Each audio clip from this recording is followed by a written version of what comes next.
Amoebic மூளை காய்ச்சலால் கேரளாவில் 2 பேர் உயிரிழந்திருக்கிறார்கள். மேலும் விவரங்களை செய்தியாளர் பிரசாத் வழங்க கேட்கலாம்.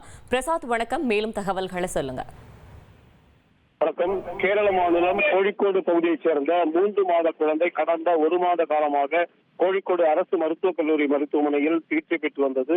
இந்த நிலையில் நேற்று நள்ளிரவு 11 மணிக்கு அந்த குழந்தை உயிரிழந்தது. ஏற்கனவே அந்த குழந்தைக்கு மேற்கொள்ளப்பட்ட பரிசோதனையில் அந்த பிள்ளைக்கு இந்த அமீபிக் மூளை காய்ச்சல் பாதிப்பு ஏற்பட்டதாக கூறியதை தொடர்ந்து அதற்கான காரணம் குறித்து ஆய்வு செய்யப்பட்ட நிலையில் அந்த குழந்தை வசிக்கின்ற வீட்டில் உள்ள கிணற்றில் உள்ள நீரில் இருந்துதான் அந்த வைரஸ் பரவி இருக்கும் என தெரிய வந்த நிலையில் அது தொடர்பாக தடுப்பு நடவடிக்கைகளில் சுகாதாரத்துறை ஈடுபட்டு வருகிறது.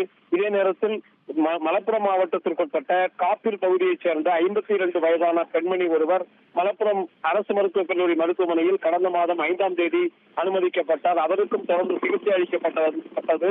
அவருக்கு மேற்கொள்ளப்பட்ட பரிசோதனையிலும் அவருக்கு அமீபிக் மூளை காய்ச்சல் பாதிப்பு தான் தொடர் என தெரிய வந்தது. அவரது வீட்டருகே காணப்பட்ட குளத்தில் காணப்பட்ட தண்ணீரில் இருந்துதான் அந்த வைரஸ் பாதிப்பு ஏற்பட்டதாக தெரிய வந்ததை தொடர்ந்து தற்போது அந்த தடுப்பு நடவடிக்கையும் தீவிரப்படுத்தப்பட்டிருக்கிறது.